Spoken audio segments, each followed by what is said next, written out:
Sei, porque o historiador puro e simples, ele está fazendo só história. Perfeitamente. O sociólogo, ele está fazendo só análise sociológica do que acontece. E o filósofo também está tentando encontrar um sistema de pensamento ali no que ocorreu. Tomando o exemplo da reforma protestante que você trouxe. Se você perguntar a um historiador o que foi, ele vai se valer tanto dos elementos puramente históricos, como sociológicos, filosóficos, econômicos, para tentar dar uma explicação do que foi a reforma protestante. Não tem nada de sobrenatural ali. O cristão, ele identifica essas coisas, mas ele consegue ir além. O elemento sobrenatural. Porque o elemento sobrenatural também está presente.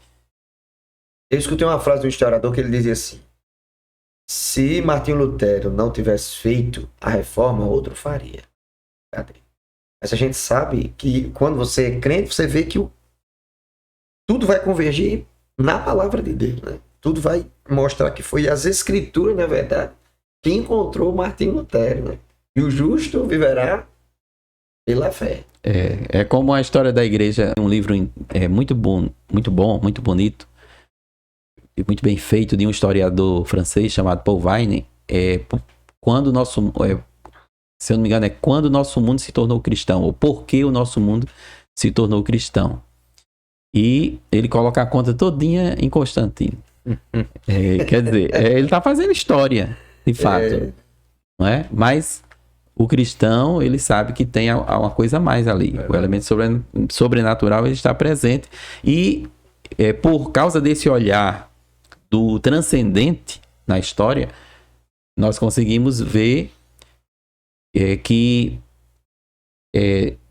aquilo que aconteceu não deixaria de ter acontecido, independente dos personagens. E o crescimento da igreja, por exemplo, nesse caso específico, ele não tem uma explicação do ponto de vista sociológico somente, não é? Não. Então, no caso da pregação, da mesma forma, porque tem uma palavrinha técnica para isso, que é a palavra oratória. O bom orador. Então, a gente poderia dizer assim, que o bom orador é um bom pregador.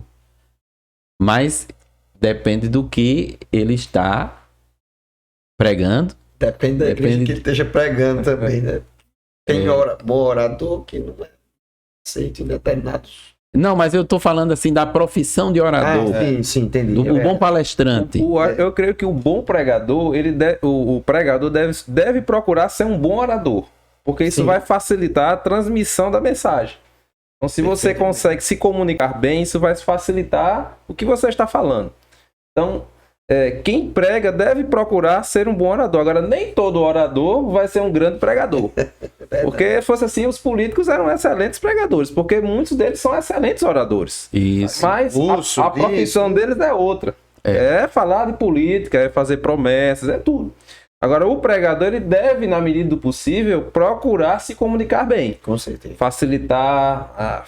Isso vai facilitar a transmissão através de uma boa comunicação, ele uso conhecer de palavras, o público que ele público que ele está lidando, as palavras que aquele público vai entender o que ele está falando. Então, Jesus era o exemplo desse orador, né? E Jesus conhecia a realidade da sua época, o contexto que vivia, as pessoas que estavam ouvindo, e ele se comunicava muito bem com todos. Então, eu creio que o bom pregador deve procurar ser um bom orador. Agora, o contrário não necessariamente é verdade. Nem todo bom orador vai ser um pregador ou um bom pregador. Sim. Tem uma mentalidade que é assim. O bom professor é a mentalidade errada. É aquele que fala difícil e ninguém entende. A gente até teve uma conversa sobre isso. E o bom pregador é aquele que é mais agitado no púlpito, né? Ele tem... Aí mistura-se essa questão do estilo com realmente o que é a proclamação da verdade de Deus. Eu costumo ver em Jesus Cristo um milagre que às vezes passa desapercebido. Porque Jesus, ele conseguia dizer verdades eternas do ser infinito, da perspectiva infinita, e ele conseguia adaptar essa linguagem para pessoas simples, do doutor ao agricultor. né? Então, ele fala de verdades eternas. Olha, ele chega para Nicodemos, e Nicodemos é o mestre, né, de Israel. Veja que ele não diz mestre em Israel, é como se ele fosse o professor dos professores. E simplesmente a linguagem que Jesus usa. É necessário você nascer de novo. Então é uma fala simples que carece de uma meditação muito profunda por trás, né?